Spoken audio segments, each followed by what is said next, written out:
Folks, this is all the fruit. Yesterday afternoon I arrived in Blaga, the most remote town in all of Malaysia, and usually a very good location for fruit hunting. Time really runs differently here. Hello. Well, of course it's not connected anymore. Everybody has a hand phone or cell phone nowadays. But can you tell me one single country in Europe or North America where this thing wouldn't have been vandalized or sold for scrap long ago? Here, sometimes they don't maintain their stuff, but they basically never vandalize it. Beautiful little garden around the mosque. This was already here 4 or 5 years ago when I came for the first time. Yeah, give those people a pot and 10 square inches and they will make you a garden. It's so beautiful and tasty. Chilies and calamansi limes. Blaga is basically a two-street town, well, at least the center. The Chinese trading post from the 19th century still has remained a two-street town. But the market has been famous for well over 100 years. And since today is Sunday, I have very high hopes for this market.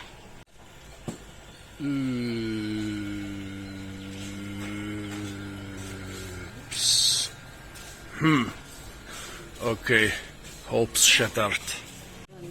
An old local guy selling veggies, well, leafy veggies, but no fruits. Just a few years ago there used to be many of those people here under the arcades selling stuff. At least I'm smelling durian. It's 8:30. This woman just arrived. I hope that more people are arriving. Also, well, here by the way, the traditional tambokor basket, handmade, in this case from plastic, but making it from rotan is a lot of work. Where did I smell the durian?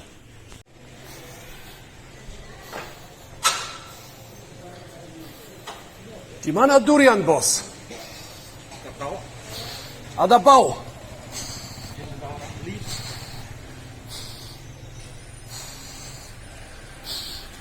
I think it's in one of the cars.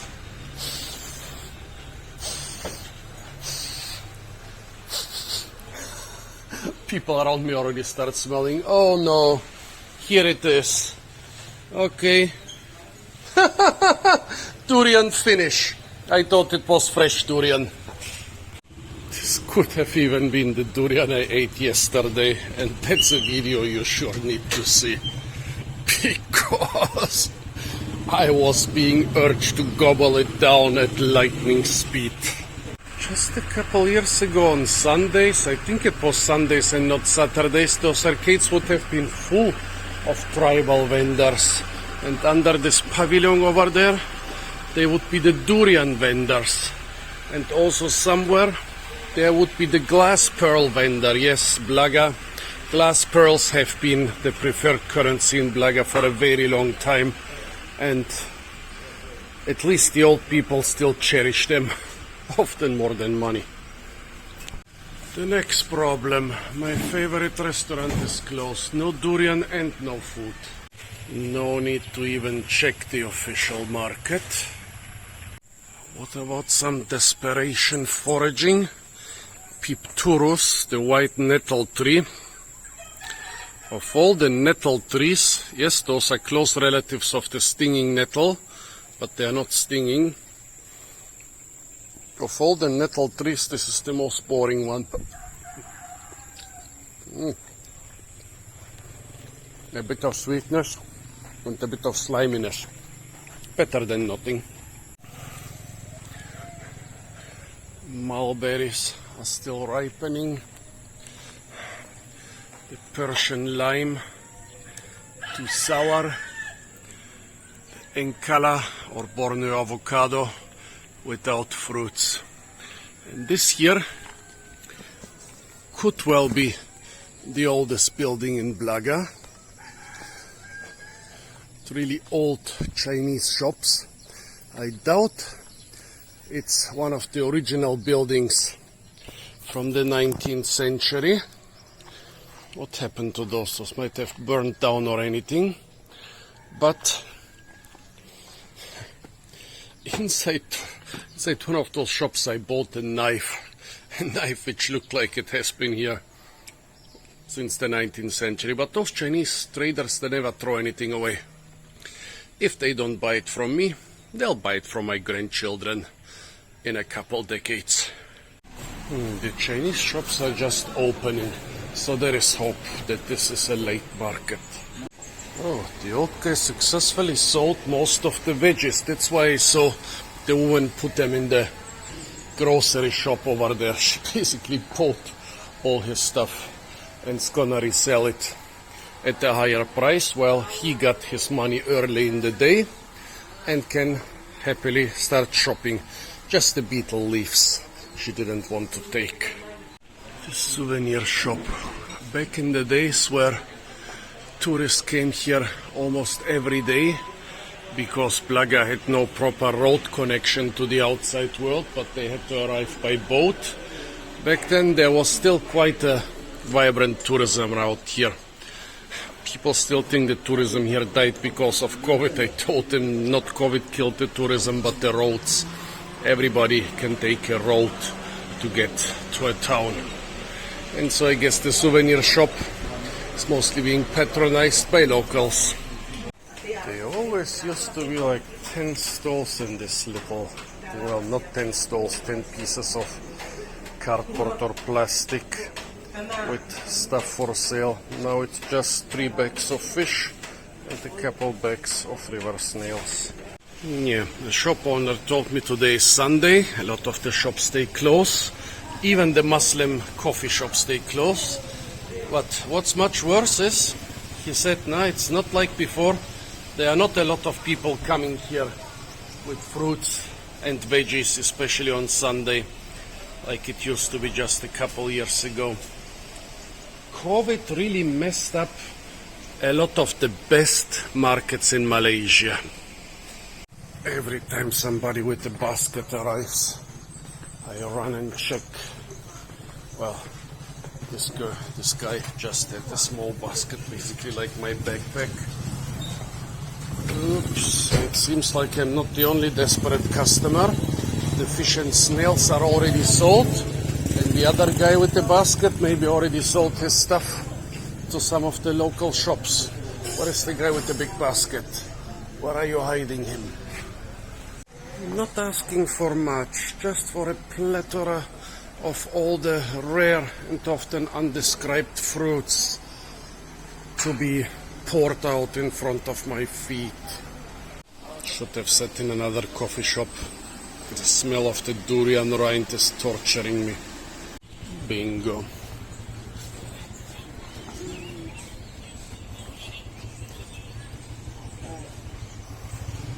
Durian lay? Ya, Berapa? 10 ringgit. 10 ringgit setompok. Ya. Oke. Ibu, ini durian piyak? Ya. Ya? Ya. Apa? Durian tindak namanya. They were surprised that I know the local Tekapan name. This is a very small tribe who likes to step on those durians to open them. But of course I had to look up everything. If you want to go durian hunting anywhere in the world, first check if Lindsay Kazik from Year of the Durian has been there. Usually has written down most of the things you need to know about the local durian. Good. Nice and ripe. Good stuff. Something I learned on my very first visit to Blaga. You don't hesitate long. You don't small talk. You don't bargain, or your durian will be gone quicker than you can look. Once I thought I had bought a durian tompok and was just chatting with the vendor. And 1 minute later I learned no, I had bought nothing. Just half a minute after me, a Chinese guy came and bought everything piled up on the riverbank. By the way, the locals still remember those pre-COVID times when the town was flooded with influencers of all kinds. They can even recognize what type of content you are making. The two old guys sitting on the bench, one just casually told the other, YouTube. Always check out the little old grannies with the baskets and the homegrown tobacco. Nah, this was just some detergent. This might be the only fruit I don't want. Champedak seems to be in season, and the prices are reasonable, and the fruits are ripe. Maybe later, they're a little bit too sweet even for me. Where the heck did they get all this stuff from? Not that I want any of it, but I want to know where it's from. Or are they... Well, this one they are selling. This one... Okay. I guess they got it from somebody who paid for their breakfast. One last quick checkup on the market.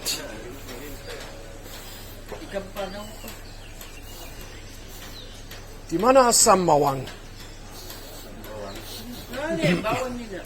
Nah, ini campedak. Sebentar. No. Di sini habis. Where is the jungle mango?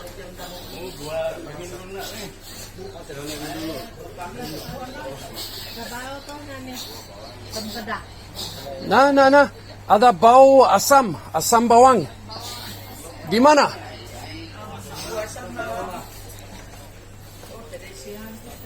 Nah, ini pisang.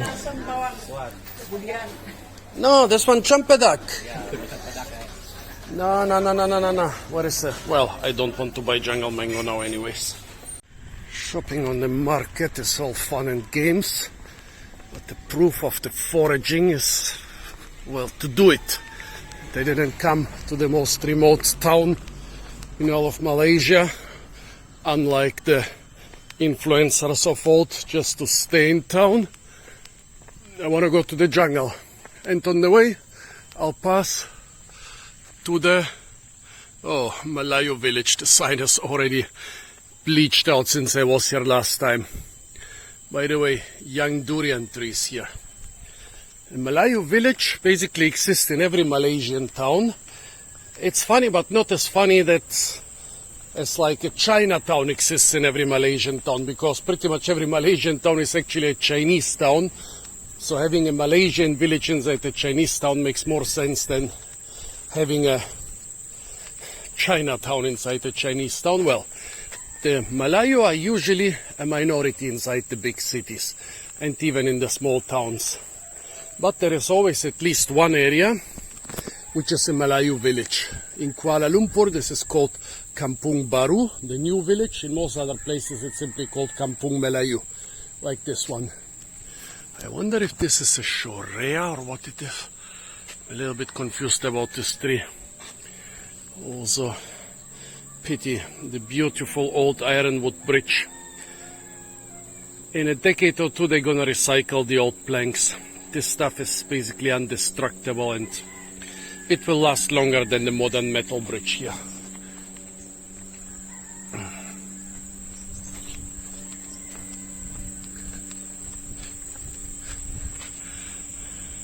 Oops, and they just continued filming. Okay, the breadfruit trees have a couple fruits.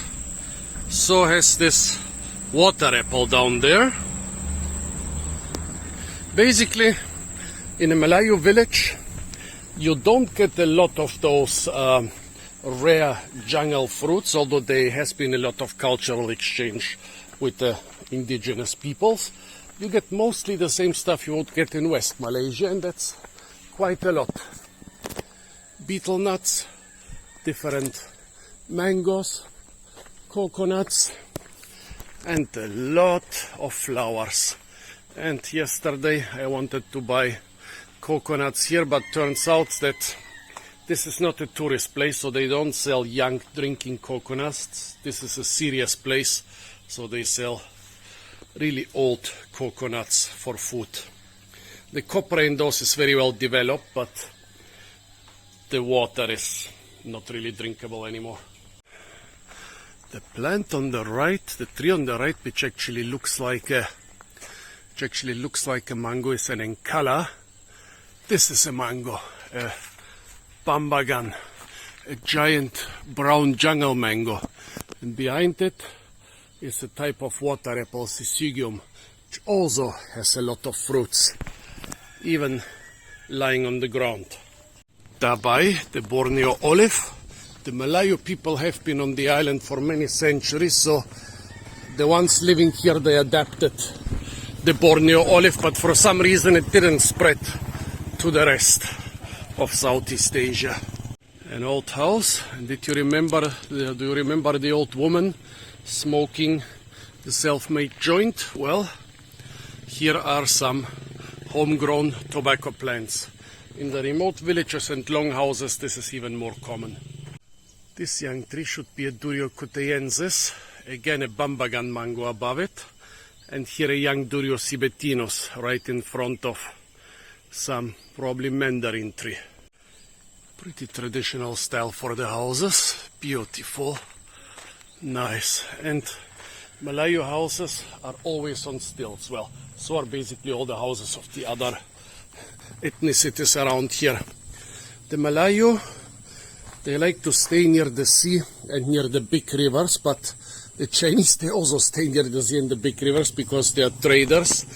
And all the local tribes, well, they also stay near the rivers because before the roads, you could either use a boat or walk, and nobody wants to walk. And so you stay near the river, you build your house on stilts. Actually, I was told when they modernized some long houses, now the modern long houses are lower and are being flooded all the time. Well, the old long houses, they might not have been that modern, but they never got flooded. Here, by the way, a medicinal fruit, Makota deva, or God's crown. It tastes like a horrible medicine, but it seems to work. A matua, or crystal fruit tree, not in season. A couple pepper plants. This is not a cash crop here, it's not a pepper plantation, just a couple plants for their own kitchen. Here again a bambagan mango, seems to be very popular around here. And behind it, big torch ginger and some bananas. Bananas are not seasonal, at least most of the domestic ones aren't. A curry leaf, this one has edible fruits, but it's not in season either. And here's Amartocarpus. I cannot quite identify. Tell me if you know what this could be. Haibu pokokini apa? What kind of tree? Apa? Pokok buah apa? Sorry? Lumok. Terima kasih. Buah lumok. I don't know what buah lumok is. Must be. Ini sama buah terap? Okay. Terima kasih. I love those bougainvillea bonsai collections. Why don't Westerners make bougainvillea bonsai collections? Also, observe the ornamental cactus. If they knew that this would go so well with the local sambals, they would become the second Mexicans. They already have the hot sauces. Just need to dip the cactus inside. Sago palms like swampy areas. Each of those stems in this cluster, at least each of the bigger stems, can feed a person for over a year because it can make over a ton of sago. Nowadays this is rarely produced in Malaysia except in the area of Muka, where there are millions of those trees and it's a big business. Nowadays mostly you would cut down a stem and 2 months later you would come to harvest the tasty and expensive sago worms. I did this once, but since it was during the rainy season, the sago worms had drowned. Langsat tree. No fruits on this one, but there were some on the market, so somewhere they should be in season. Also a matua tree. Also not in season. Cannot see a single fruit on it. Jackfruit, the biggest tree-borne fruit. It's in the genus Artocarpus. There are so many other species in this genus, and I hope to find a couple of the wild ones today. Pea eggplant, cucumbers, some beans, and some other cucurbitaceae. You see, I'm pretty careful with the identification because they have a lot more diversity in beans and cucurbitaceae than we do in the temperate areas. Also, dragon fruits come from this cactus. And here in the background, a couple pomelos, on a pomelo tree obviously. And here, an ilang tree, beautiful flower of religious and perfumery significance. And here the blue clitoria bean. No, what's this clitoria? Well, the blue bean, it is used medicinally and also to color a lot of foods blue.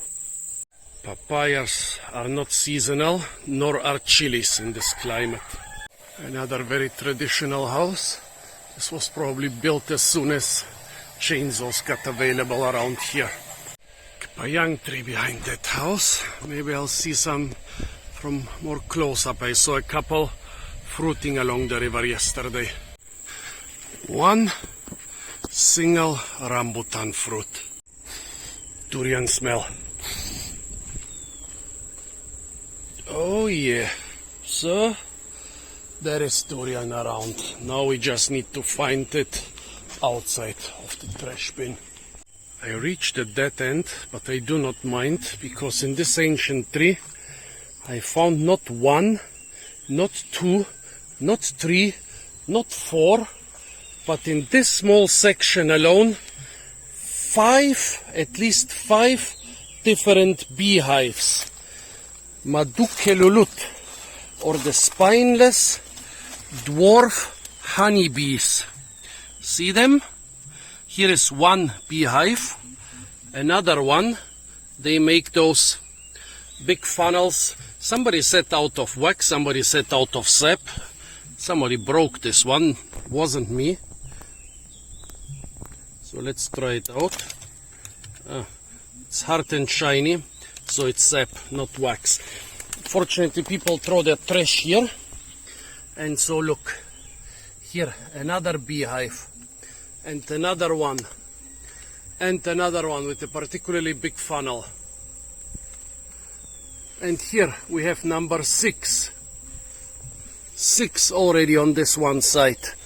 Oh, and here a piece of the funnel is hanging down. Every time they throw trash here, they break it. If there are 6 on this side, how many are here?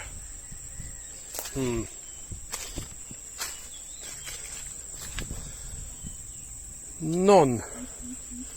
Well, then it seems that this tree is dying just from one side.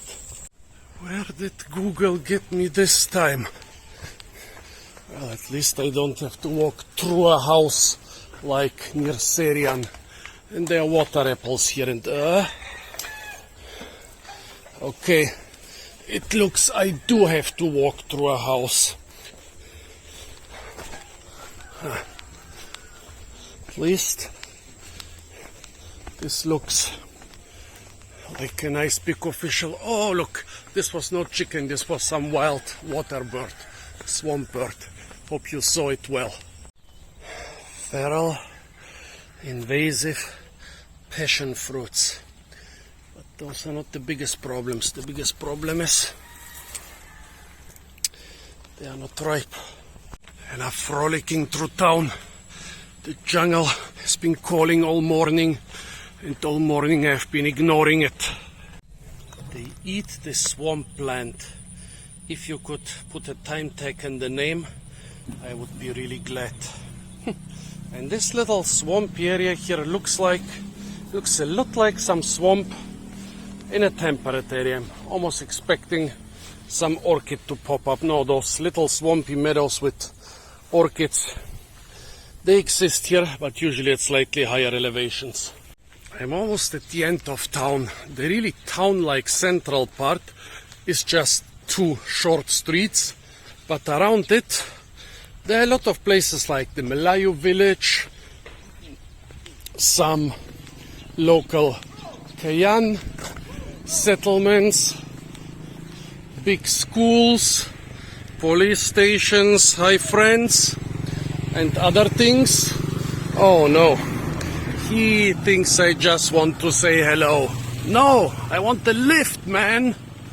Lucky you that he didn't give me a lift, because now you can enjoy noni, the stinkiest fruit in the world. Durian has nothing on this one. But for some reason here in Southeast Asia, they don't stink that much. A couple oil palms randomly growing around here. Here is the mysterious fragrant pandanus, an extremely popular, well, spice or fragrance around here. Nobody knows where it comes from. It smells strange, similar to coconut, but not unpleasant. All the other pandanus are kind of woody and spiny and wild. This one is not only in its domestic form, it's herbaceous and not spiny. So basically a ready-made domesticated plant that's so far removed from all the native relatives that we know it must be in the genus Pandanus, although it never produces fruits and very rarely produces flowers, but we don't really know where it comes from in this genus with over 1,000 species. Coix lacrima iobi, an ancient grain. Aha. And some animal was hiding in there, I don't even know what. This is the toughest, hardest grain in the world. There is one variety used for the grain which is not that tough, and another variety as hard as glass or china, used for ornamental purposes. Those here are pretty tough. Oh yeah. The ripe ones, listen what it does in my mouth. You hear it? It sounds and feels like biting on marbles. It's one of the hardest plant materials ever produced.